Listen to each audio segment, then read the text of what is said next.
Everybody, and welcome to Two Old Bloggers, your pregame show for the Minnesota Vikings.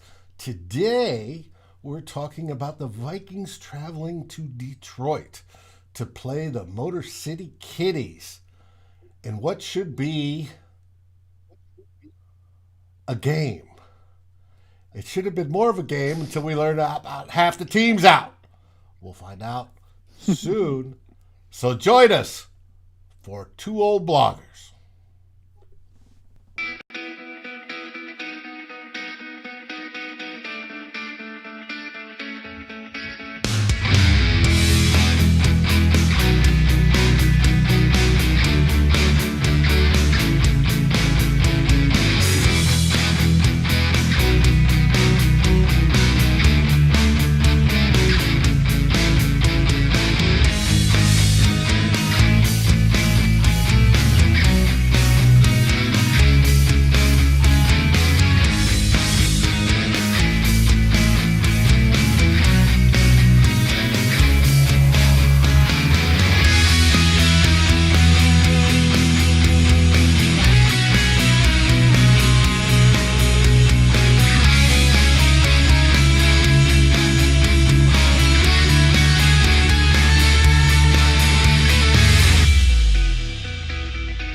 Hey everybody, it's Dave here.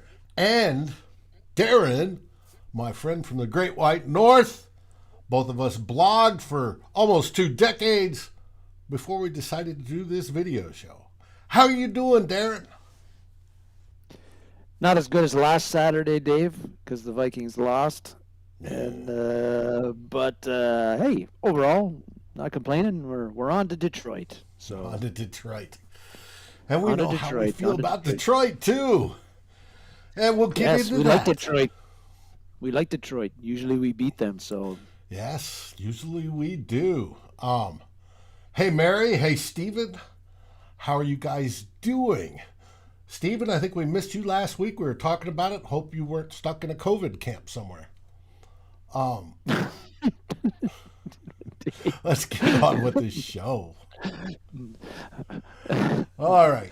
As I said before, we are scheduled to fly into Detroit. I'm sure we're already there. And play the Motor City Kitties at Ford Field tomorrow at noon. I'm sure it's going to be a nationwide broadcast. Not. I'm sure I'll be streaming it because the only people that'll be watching it are the upper Midwest, the Minnesota Vikings territory, and Detroit area. But it is a game, and it does mean something. means a lot to the Vikings anyway. Yes, we have a chance to get back to 500, to stay in the hunt for that final wild card spot. And but there's a lot of obstacles that seem to be stumbling in the way. We'll get into some of those. But first, as always, let's start out with looking at the normal stats, since we start the show out with the stats. Here we go. We have Vikings offense versus Detroit defense. What would you like to point out here? What stands out to you, Darren? The biggest things that stand out Hey, to Wayne. David is that Wayne, we missed you last week too, buddy.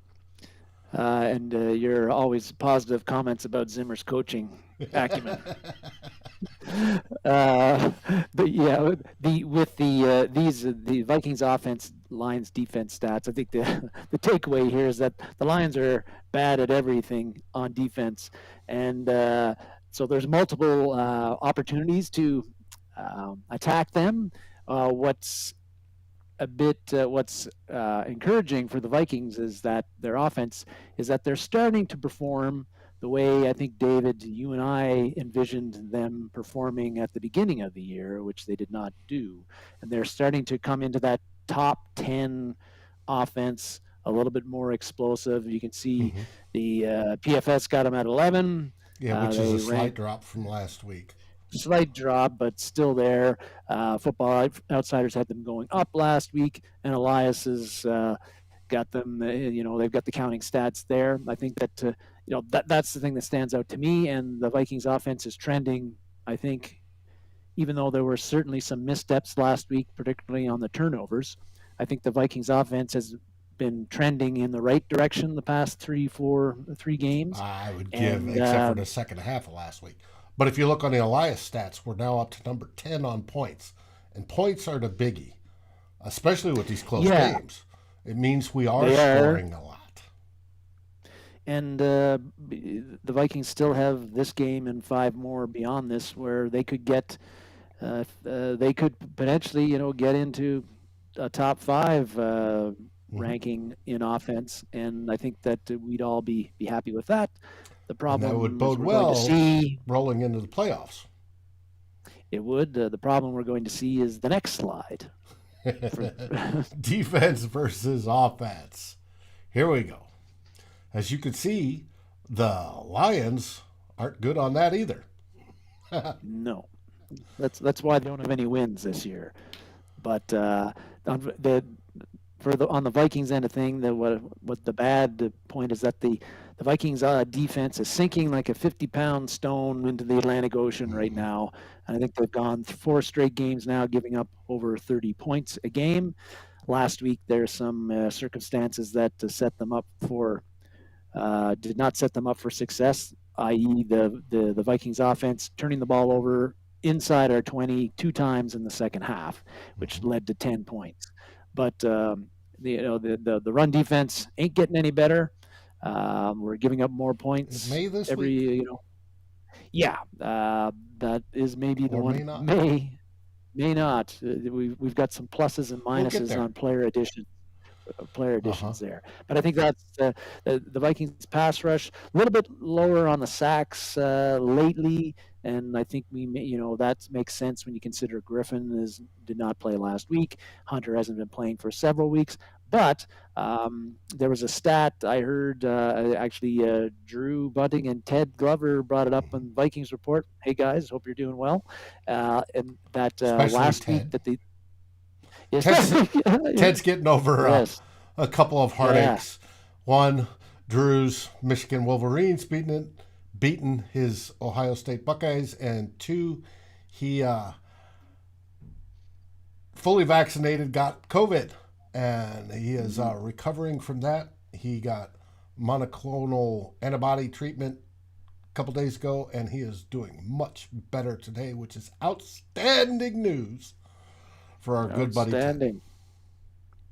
Yes, get well soon, Ted. But that on that show, it was mentioned, I think, that the Vikings had the pressure rate on Garoppolo, and that game was the highest that Garoppolo has faced the whole season.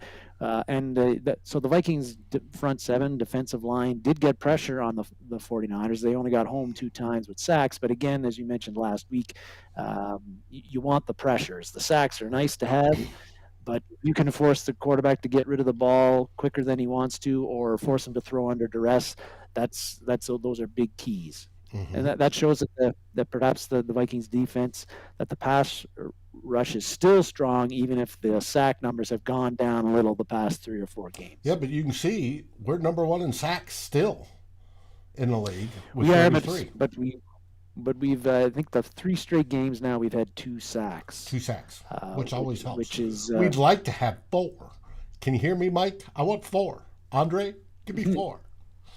I'll take 5. I'm not greedy. We like no, those that's right. guys. Or eight like a few years ago. Or Yeah, that would be something.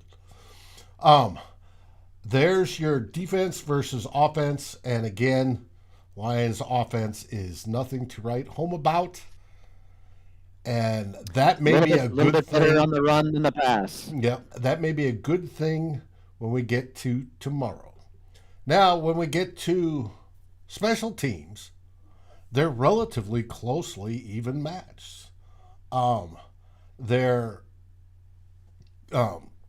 kickoff guy slash kicker is not the greatest. They've gone through, I think, 3 of them this year, at least 2, but they aren't doing bad overall as a special teams unit that also includes, kickoffs, punts, kick returns, punt returns, and field goals.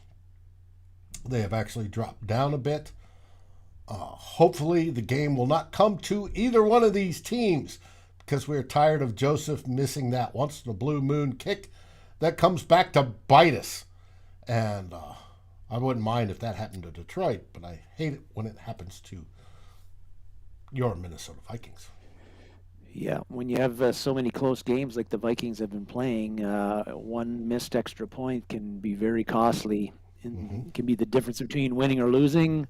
It can be the difference between you. It can force you to go into overtime. Last week we saw it force the Vikings to chase some points and make some decisions that maybe they wouldn't have made if he hadn't have missed that extra point. And so yeah, Greg Joseph, you've missed 3 extra points now this season, so please let's put No an more. end to That's that your quota. stuff. You're done. Yeah, that's your quota. Okay, now we get into the slide. Oop, not that one. Ooh, the one I didn't load. The most important Uh-oh. one. Here it comes. Here it comes. We can fix that. Boom. Our injury report. And I've sort of blown it up because it's big. But here we are. Late word today, we get from the Vikings that Eric Kendricks went from questionable to out. Right now, we have Anthony Barr as questionable and might not make it. And the one addition to today's injury report is Kene Nwangu, who we're going to talk about more. He's listed as an illness. Thankfully, it's not COVID or he'd been stuck on the COVID list. It's just, hopefully, just a mild cold or something. But we'll find out. But when you look at that, you've got Bynum out on the defense. You've got Cook out on the offense. Darisaw is out on the offense. I thought that was a little ankle. I remember Zim saying, and I even heard that I didn't hear it. He came back in late last game. So I was just thinking it was a lower ankle sprain and they'd tape it up and he'd be good to go. But he's out. Kendricks Didn't is practice out. all week. Mac Alexander is questionable. And Anthony Barr is questionable. If Barr is out tomorrow, that's going to be rough because without Barr and Kendricks in there, that linebacking core gets real thin. And I think we'll see more dime packages like we did before, but Bynum's out, and that makes that difficult as well. Yes, it Steven's does. right. Barr needs to go. And He will be gone. For the opposing team, you have Trey Flowers out, which we knew, Bobby Price, Jalen Reeves-Maben, DeAndre Swift, their premier running back, Brockers, Nelson, and Panay Sewell are all questionable, and we'll find out tomorrow, right before kickoff, about an hour or two before. But that's the big news. It Now, is, yes.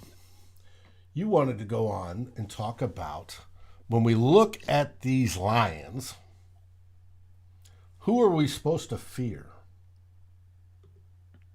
No one. Would it be? Yeah, I don't know. Like this is they are 0-10 and 1. There's a reason for that. But again, like when you go into a game against the Lions this year, again, yeah, who do you fear? Jared Goff? Hey, G Mac. Uh, yeah, is it Jared Goff? Is it linebacker Charles Harris? Is it T.J. Hawkinson? Is it DeAndre Swift? Well, you can't fear him this week because he's not playing. There's just not any star power on this team.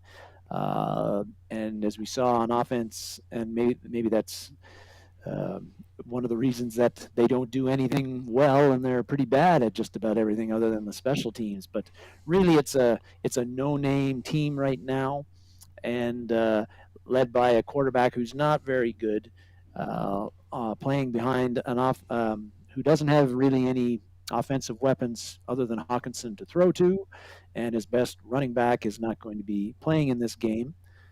It really, and defensively, they don't sack the quarterback a lot. Well, you asked for me to bring up this dude, Amari Yes. Okawari. Yeah. Sorry, I mispronounced Yeah, I'm not going to even try. But he's got 5 interceptions this year, which is four more than the Vikings cornerbacks in total have. So you would think that hey, here's a ball hawk. But I was reading up a little bit about him because I don't know much about him. I haven't watched a whole lot of Lions games this year. Actually, the only one I really watched was when they played the Vikes, and 4 of those 5 interceptions were kind of lucky.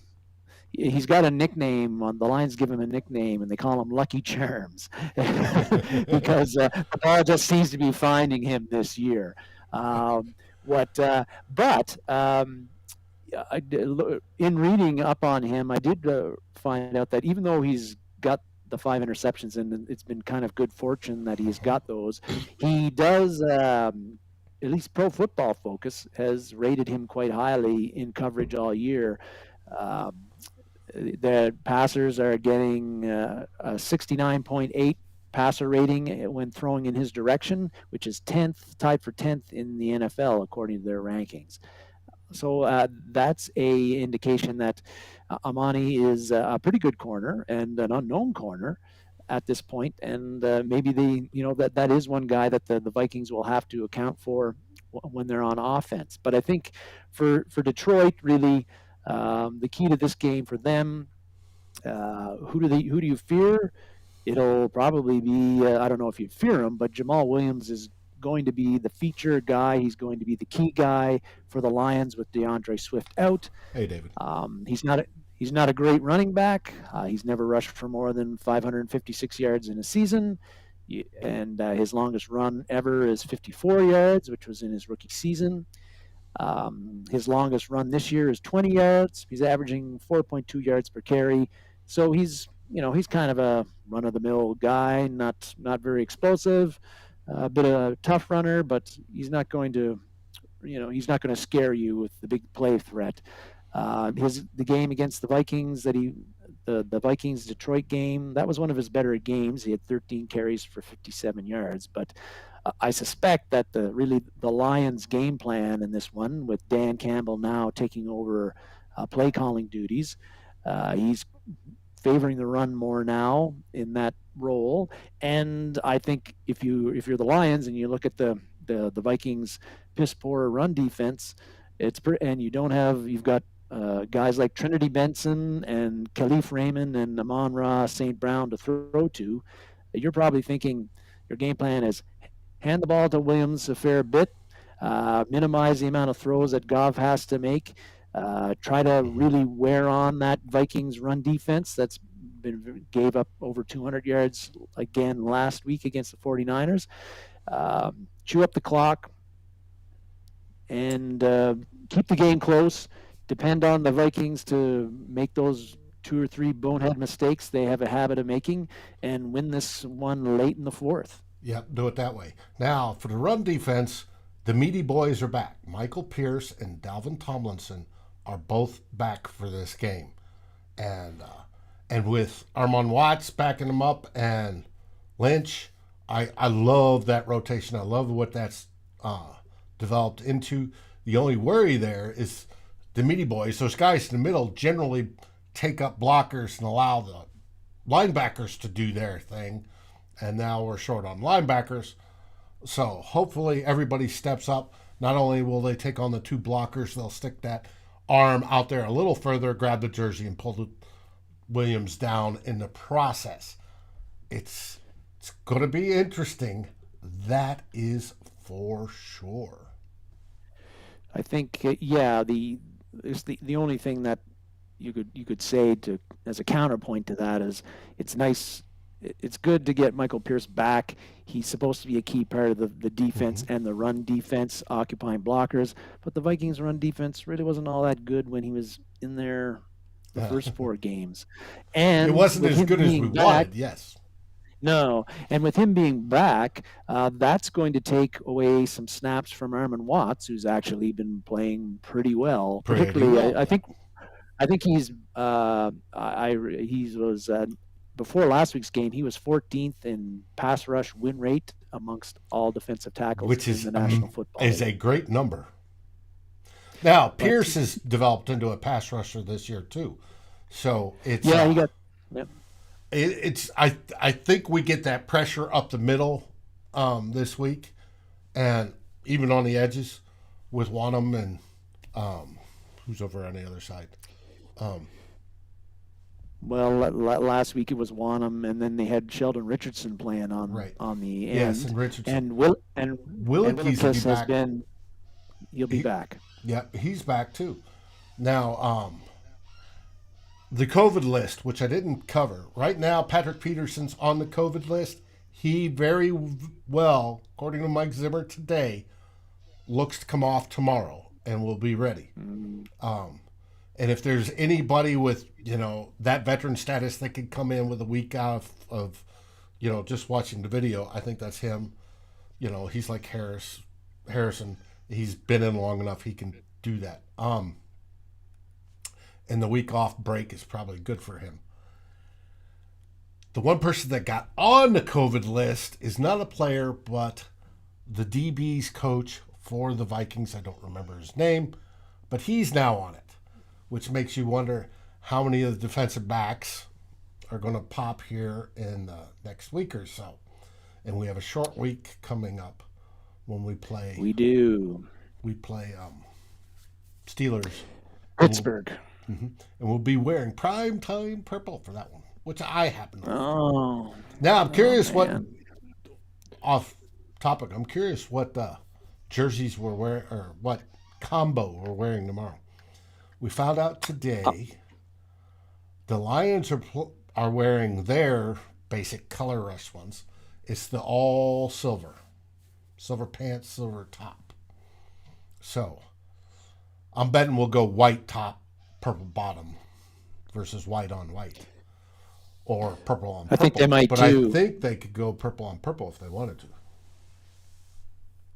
Yeah, well, they might want to not go white on white because they were white on white last week and lost, and I think they were white on white against Baltimore and lost, so they might want to go with the white on purple because that's what they wore when they played the Chargers, and that was the last road game that they won. Mm-hmm. If you're the superstitious type. If you're the superstitious type, yes. You might want to go with that. All right.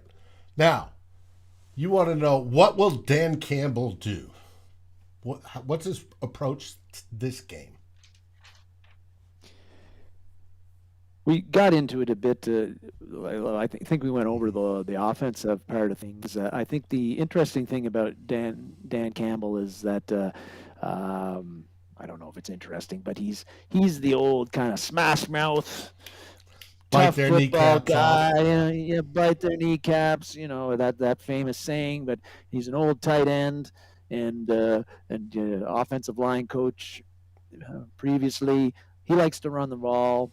I'm sure that he's well aware that the Vikings have had some struggles stopping the run this year. I think he's really going to want to exploit that partly because the Vikings' run defense isn't very good.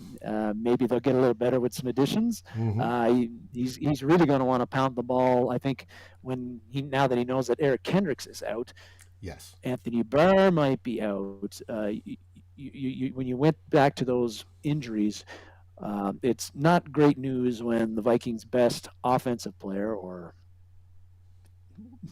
you know, best or second best offensive player, depending on where you see see Dalvin Cook these days.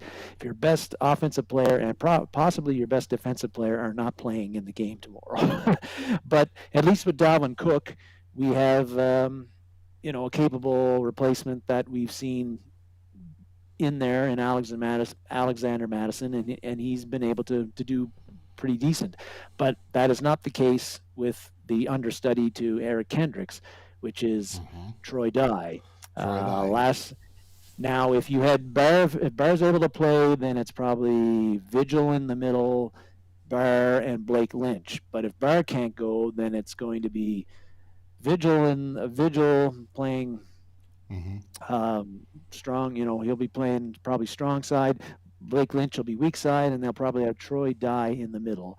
And we saw last year Dye really struggled, missed a lot of tackles. When we saw him in preseason this year, he had that big pick six, looked a little bit better, was making more plays, but he hasn't played this year at all, like other than special teams. So he's a big, huge question mark if he has to play in the middle.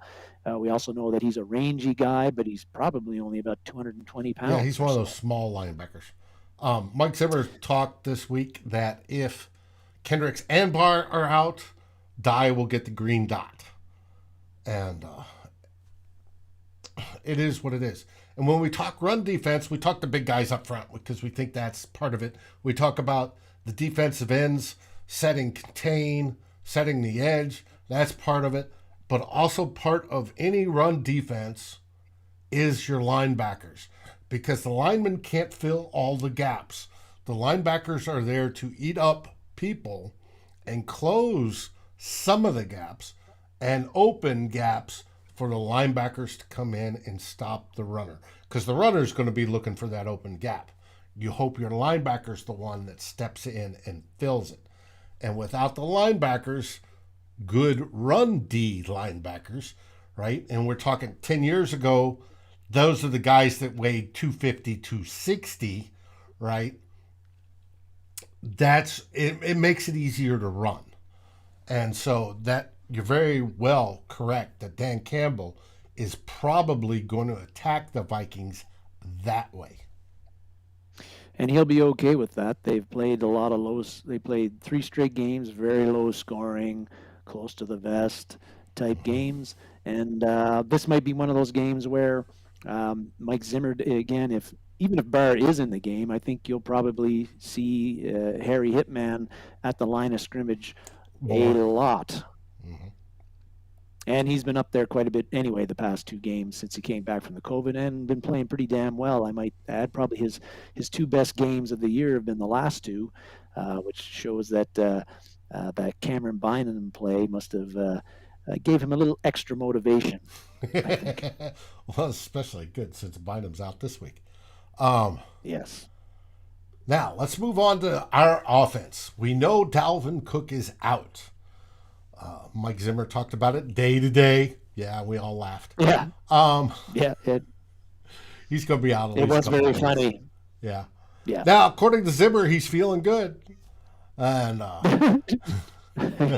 yeah, I feel good, Coach, until I move my arm. Then it hurts. Yes. Yeah. As long as I don't have to play football, I feel great. But we have starter next man up is Alexander Madison. Alexander Madison has done well against Detroit.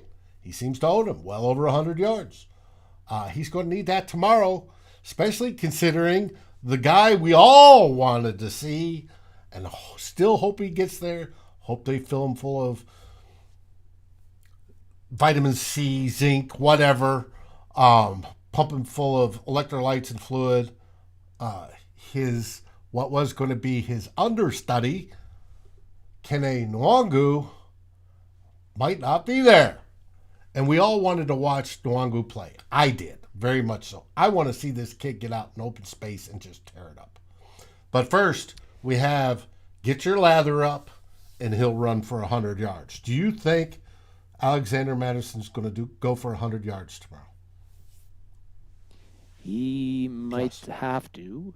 I'm not talking have to. Will he? Yeah, I'm going to go on the under on that one. I think that he's going to be, if particularly if Nwangu cannot go, then it's going to be Madison's going to be taking over the Dalvin Cook role and getting like 90% of the touches or more at running back. I think that he'll run for around 90, 95, but he'll also catch 5 or 6 balls out of the backfield for another 40 and 50 yards. So I don't think he's going to go for 100, but it's not going to be because he doesn't run well. It's going to be because he's going to have about 17, 18, 19 carries, I'm thinking, because the Vikings are going to be hopefully torching the Lions through the air. With Jefferson, with Thielen, I think that they've got to stop. It's hard, but I think that they it would be a good idea for them to not ignore KJ Osborne, who's gone back to the past 3 games. I think he's had 1 catch in each game. And Tyler Conklin's been solid all year. That's a real matchup that when you consider how bad the Lions look in pass defense, you'd want to throw the ball. Maybe one of the issues with doing that this week will be, when you're again talking about injuries, is that Christian Jerisaw is not playing and Rashad Hill will be playing. And Hill was one of the worst rated left tackles in football before he lost his job to Jerisaw. But in the Lions game, wasn't Hill playing left tackle? Mm-hmm. So, and we still pulled out. He was, yes. Yeah. Yeah, well, 19 points, and for whatever reason, it's been one of those offensive game plans that no Vikings fan understood. But Justin Jefferson, I caught 3 balls, nobody within 5 yards of him in the first half, and I think in the first quarter and a bit, and then he didn't get another ball. Yeah, and then Kirk Cousins went into his shell and didn't throw. But I know Wayne's talked about Kirk and Zim will shit their pants and will lose. I don't think so, because there's one stat I've been quoting all week that Kirk has when it comes to playing Detroit. In Detroit. He has played the Lions in Detroit 7 times. And he has demolished them every single time. He is from Michigan. He wants to show off to his family. And he plays, whether it was with the Redskins or with us, he plays better in Detroit. I think that will carry over to tomorrow. Wayne, yes, Hill's there. Udo's back. Yes, it's not that bad. Udo had a bad game. Udo shows signs on a lot of good things, and then there's other signs he doesn't. He's better than Drew Samia was. Hill is better. Just saying nothing. Yeah. Hill is better than nothing. He's serviceable. He's better off the bench than he is starting, but he is serviceable. Yes, we wish we had Darisaw back there because Darisaw looks good. But I think we will be all right on the offensive line. I don't think you'll see that offensive line fixed, quote, fixed, until the offseason. So I think we have to live with it. Do not expect, I know everybody's clamoring for Wyatt Davis. Do not expect to see him. From what I gather, he's overweight, he's out of shape, and for a professional football player, especially one coming out of college. You should not be that way. And if he's that and he's not getting the playbook, he's not gonna get on the team. He was not even activated last week. So there's obviously something wrong there. So I don't see any other replacement unless they want to put in Bradbury, try him at guard, which I think would probably be a mistake. Yeah, let's not continue to juggle these Yeah. guys and play them where they never played before. Well, Disappointing to fine. see. Yeah, yeah. Yeah. Disappointing to see what Wang Chung listed as questionable this morning. Mm-hmm. Really, uh, when you look at Madison and a Wang Chung, a Wangu running back duo, I kind of had it envisioned where Madison, if the Vikings running game is doing well enough that they can Thanks, Stephen. run the ball 23 to 25 times a game, that you'd see Madison get 17, 16, Mm-hmm. 17, 18 of those carries, and Wangu would get the 8 or 9. Um, and whereas Madison gives you like the dependable no frills production, Right. the steady production, Wangu would give you the home run threat that you've lost with Cook being out of the game. If Wangu is not in the game, then that's not only is it disappointing, but it changes. I think even more so how the Vikings are going to Play run their offense. offense, Yeah. And offense, and then and this isn't part of the running thing, but then there's the kickoff mm-hmm. uh, Kick return return. Yeah. ability that we lose with him if he cannot play. I think I don't know how many. I was going to look it up and I forgot, but I don't know how many kickoff returns there have been in the NFL this year. I know Jamal Agnew had one, and It's I not can't that remember many. it. And if he No. gets 3 in the season, that's like a fantastic season. He's got 2. Well, yes. He's got 2 and like 8 returns. Mm-hmm. And last week, he not only did he have that one return, but there was a return before that, which went for 30 or 40 yards. Yeah. So with him in the game, what the teams are going to do is, they're going to try to avoid kicking to him, and Yeah, the which best way could is to result kick in through some. the end zone at that point. Yeah, if they can't do that, they might look at just trying to kick away from and doing pooch bunts or pooch kicks, which gives the Vikings. Either way, the Vikings are going to be Decent field getting position. they're going to be getting a field position advantage on kickoff returns because teams are going to be avoiding kicking to Wang Chung. Not if he's not there tomorrow, that's a big loss, I think, for the Vikings. Well, I know I heard on one of my Stat Geek podcasts I was listening to that a lot of teams are starting to go to the kick to the 1 yard line because most kickoff return teams aren't good. The exception That's right. is this guy. Wang Chung can absolutely fly. He's fluid. He can spot the holes. He's got what it takes to be an absolute great kick returner. And like he said, coming out of college, and in college, he wanted to focus on being the best kick returner there is. There's been some good ones over time. If he can get up there in that crowd, it's going to be special. But I would like to see that explosiveness, that fluidity, that speed, that being able to see the hole incorporated on the offense. I don't care how they do it. Even if it sacrificed some of the pass blocking, I'd like to see him there be able to squirt, through a hole that's this big and go 20 yards, 25 yards or more. And that we won't see that with Madison. Madison sees a hole this big and he sees a target he wants to hit. And literally by hit, he wants to bend his shoulder down and try to take the guys out. That will not happen. He doesn't have that wiggle and shimmy and go. He does like jumping over guys, though. Yeah, he does like to hurdle. And there's nothing wrong with that.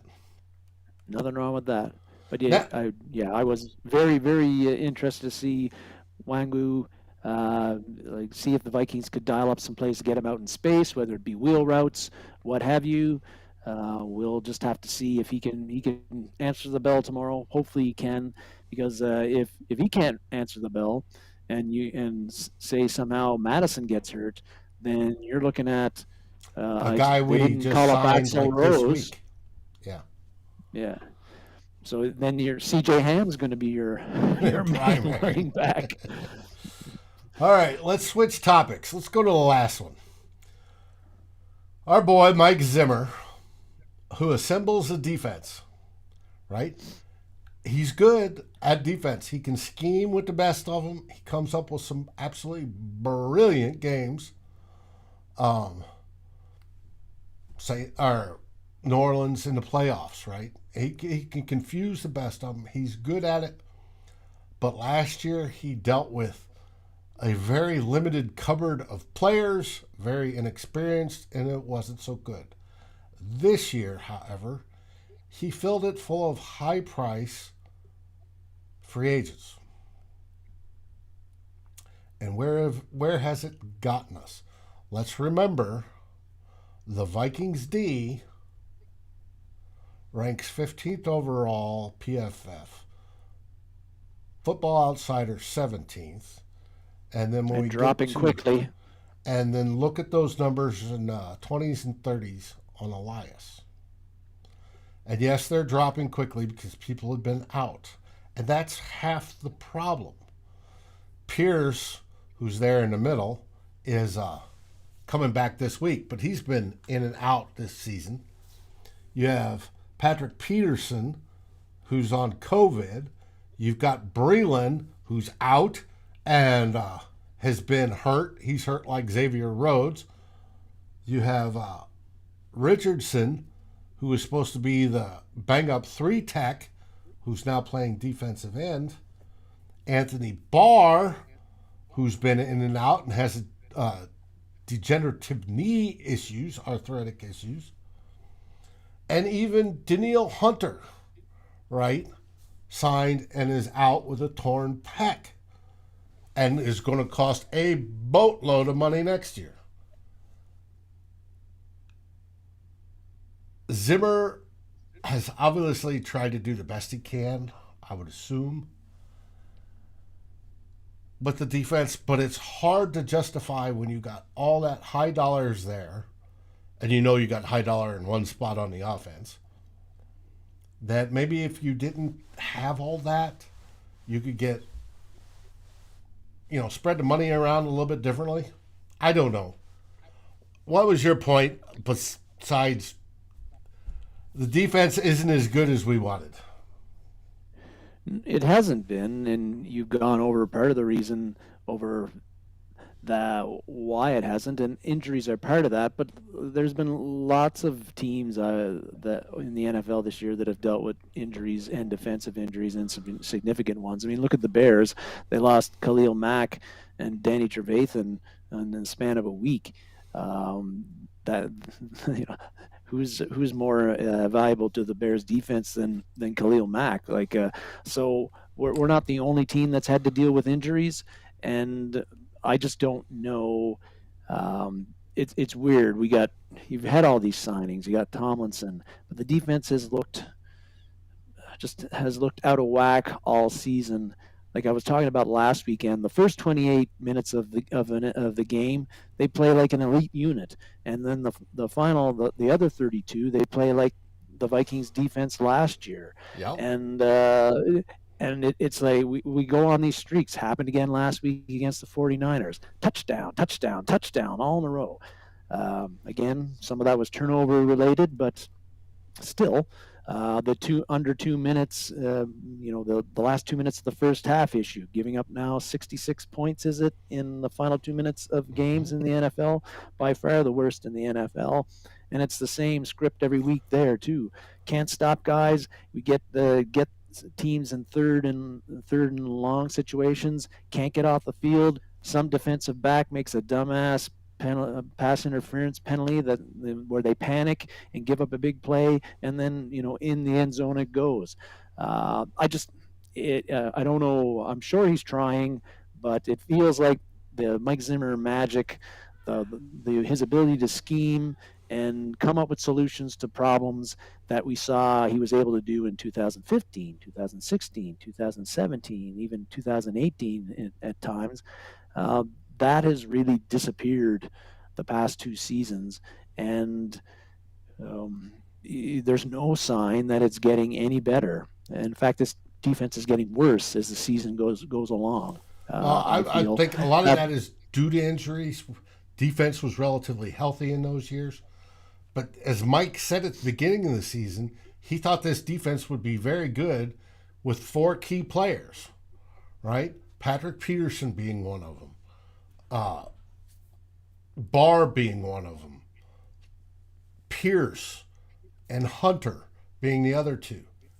And not a single game this season have all 4 of those guys been on the field together. not even the first game. Nope. From what I gather, not a Barr wasn't on there.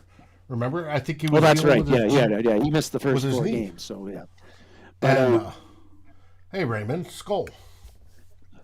I just yeah, And it's I get what he's saying, but he's. I mean, and there's some sympathy when you're trying to put together a team and the team can't stay healthy. You look for what are the reasons they can't stay healthy. Is it the person? Is it the training, the athletic training, the strength coach type stuff?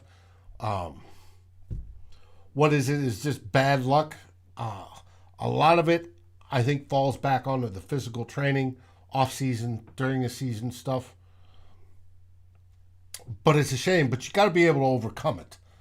And Mike Zimmer does his best to overcome it. But you only have such limited supply of quality players because he said we were top. He admitted they were top heavy on the defense.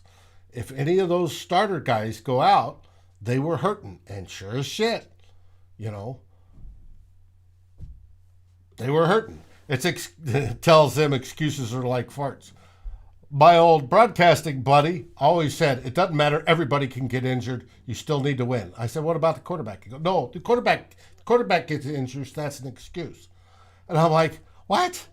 That's not, that's sort of being hypocritical. It does matter, right? Most position players, you play as a team, there's, 11 guys on a side. It takes a bigger chunk to go out to make a bigger difference than it would, say, a quarterback. Take the quarterback out. That's a guy that touches the ball all the time on the offense. That makes a big difference, right? But it is such... You need to be able to assemble a team that can cover for some of those losses because, like every team in the NFL, you're going to come up with injuries during the season, and it's how you deal with them that works best. And do you have enough quality backups to replace it? We have had in some spots the defensive line. Armin Watts has stood up. Lynch has stood up. Wanham isn't nowhere as good as Danielle Hunter, but there's maybe 2 players in the NFL that are as good as Danielle Hunter. Linebackers, we wish we had better depth there. Corners, we definitely wish we had better depth there. Wish we had better corners. Well, that's part of the issue, right? Peterson hasn't been any old hell when he's played, and Bashad Breeland's been up and down, mostly down. Right, and Mac Alexander, been, these are all guys that we brought in. Mac Alexander is actually, like you said, he's been in the past few weeks. He's been like a lot less than the teams have been picking on him. Those guys aren't playing very well. Meanwhile, guys but they're playing like $1 million veteran quarterbacks. Meanwhile, a guy like Cam Dantzler doesn't get suited up in the first game for whatever reason, and he's our best corner, and he doesn't even play all the time. Because he put on too much weight in the wrong spots. But it's frustrating. Now the offense has stayed relatively healthy the entire season. Cook is the big first major injury that we've had, and they've stayed relatively healthy, and it's. You would hope that whatever happens on the defense, it's made up for on the offense, and that this team can go out and score 40 points every weekend. That has not been the case, and part of that is Zimmer and his philosophy. And it is what it is. But will they go out tomorrow and score 40 points? That's my question to you. No, I don't think they will. I did the defense is costing. If the Vikings don't make the playoffs, it's going to be the defense that is, I think, is going to be the reason why that they don't make the playoffs because the offense is trending in the right direction. They've had a change in philosophy the past 3 games, which we hope they continue in pushing the ball down the field more, being more aggressive. Even last week, it didn't work completely, but again, they still tried to get the ball to Justin Jefferson. He was targeted 9 times. They only completed 4 of them. They got a pass interference on a fifth one, but they were still trying to get the ball to him. The week before, they targeted him 10 times and they completed 8. So the offense is going in the right direction. The defense is going in the opposite direction. Our injuries part of it. Sure, now we're getting a couple of guys back. So let's see if that makes Hey any there, Sean. impact positively in how the defense plays. We'll get a good look at that tomorrow. I don't know how many conclusions you can draw from it because we are playing the Lions and their offense is not very good. But if the Lions go out there and score 20 plus points against us, can run the ball effectively, I think you've got to really wonder if this defense is going to turn it around at all, even if Jesus Christ is put back there and a middle linebacker or a defensive end for a hunter. It's Uh-huh. I don't know. I'm hoping that a guy like Willikis can inject a bit of life into this defense, and that he has the kind of impact he had in the Ravens game. I don't understand why. He's I'm been hoping last week. sitting I'm hoping benched. last week he didn't. Yeah, I'm hoping Mm-hmm. last week they didn't play him because again he was still feeling the effects of COVID and he wasn't 100% because they played Deshaun Bauer, who hadn't been on the team for 3 years, and they immediately put him in as a starter. Anyway, I don't know. I don't understand the personnel stuff sometimes on this team. It's mind-boggling, and it's one of the faults. Wayne, yes, he's the head coach. He's not the water boy, but it takes a whole team effort to do this. And I agree. He needs. I think the whole thing needs blown up after this season, unless they win the Super Bowl. So, there's no excuse. Excuses. We should beat Detroit, Pittsburgh, and Chicago twice. That is correct, G Mac. And we do that. We should slide into the number 7 seed. Most likely. All right. We are at the end of the show. And the one thing I want to get from you, what is your prediction for this game? David, I couldn't wait for you to ask me this question. Um, when we played the Chargers, I had the Vikings were going in 3-5. Right? They weren't looking. The sky was falling. Everything was terrible. Fire everybody, get rid of the whole team. I had a hunch that they would beat the Chargers, and they did. And I haven't picked the Vikings a whole lot this season, as people who watch this show regularly know. Uh, I've got a hunch tomorrow, and the hunch is not one I want to have. Uh-huh. I am calling it now that the Lions are going to get their first win of the season against the Vikings tomorrow. And here's why. If you look, part of it is, again, talent wise, there's no comparison between these two teams, even with Dalvin Cook out. And the Vikings are a much better team talent wise. And when they've played good football this season, which hasn't been that often, they would beat a team like Detroit by 20 points normally. But they don't always play good football, and they have a habit of playing down to the opposition that they play. They play good teams, they play pretty solidly most of the time. They play bad teams, not so much. And I feel that that's going to happen tomorrow, as it has happened all season. I feel that the Detroit is going to be able to run the ball effectively. And if you look at Detroit, you don't want to be, especially Dan Campbell, but Detroit's already had a winless season. We all remember that. They don't want to be That's the true. first team in NFL history to have another winless season, 2 winless seasons. So they're looking, and if you look at their schedule, there are some winnable games there for them. They got Denver on the road. Denver's been kind of iffy this year. They're not going to beat the Cardinals at home. They're not going to beat that team from Wisconsin at home. but then they played the Falcons and the Seahawks. But the first winnable game for them, if I'm the Lions, is the Minnesota Vikings. Vikings. You lost to them. You lost to them narrowly on the road. And this Lions team, as untalented overall from top to bottom as it is, they continue to play hard for Dan Campbell. They are not quitting on him. And they've had some close games the past 3 weeks, and they have not won them. But I've just got a bad feeling that they're going to stick in late. The Vikings are going to make a couple of dumb mistakes, possibly a turnover again at an inopportune time, and we're going to lose this one by 1 point or 3 points. And then only to follow it up 4 days later by beating the Steelers, and then everybody be like, "We still got a chance to make the playoffs, folks. We still got a chance to make the playoffs." So that's my prediction. I've got What's your score? 21-19 for the 21-20 for the Lions. And for those that missed it this week, I said there's no way in hell that's happening. Kirk Cousins is going to go in there and demolish it. It's going to be a 31-20 Vikings victory. Oh, man, I hope so. Now, it'd be great. Wouldn't it be great if in the last 10, after last week's physical knock-it-out, drag-it game, lots of injuries for the Vikings, it'd be great for them on a short week to rest the starters for the last 10 minutes of the fourth quarter. It would be. It would be. It'd be nice if Kellen Mond was even activated this game and could come in late. Because nobody wants to see Sean Mannion. No, nobody wants that. We are in the holiday season. Not even his mother. No. We are in the holiday season. And David Rinaldi talked about Santa Claus. Well, David, as most people know, I am an artist, a visual artist, as example behind me. That's my stuff. Yesterday, I spent beautiful stuff back there.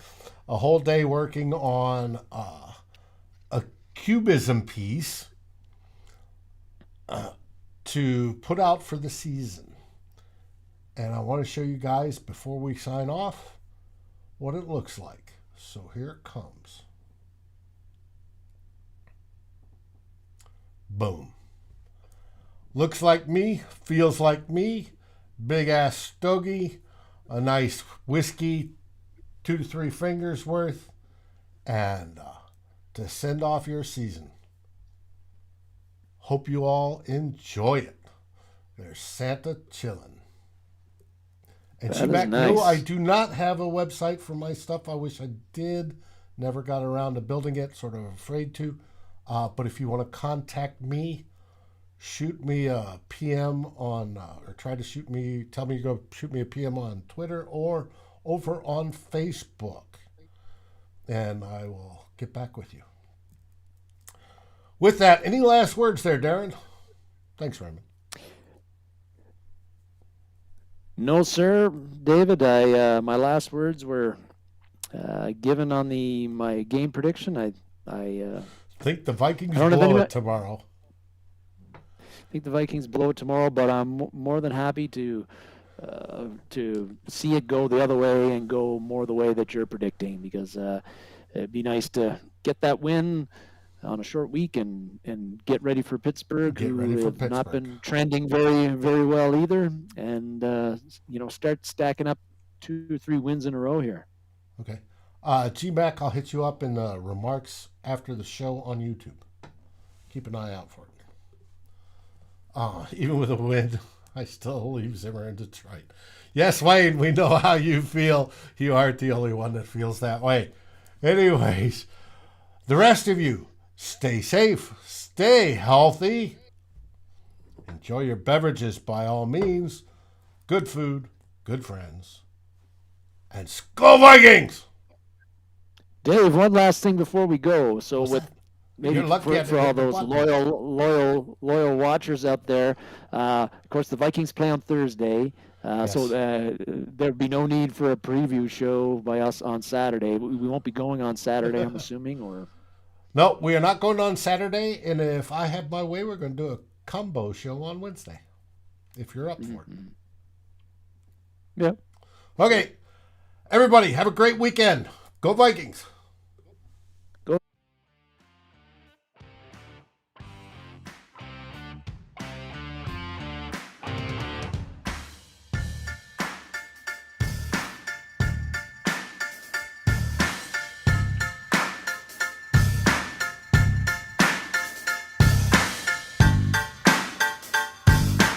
Thank you for watching or listening.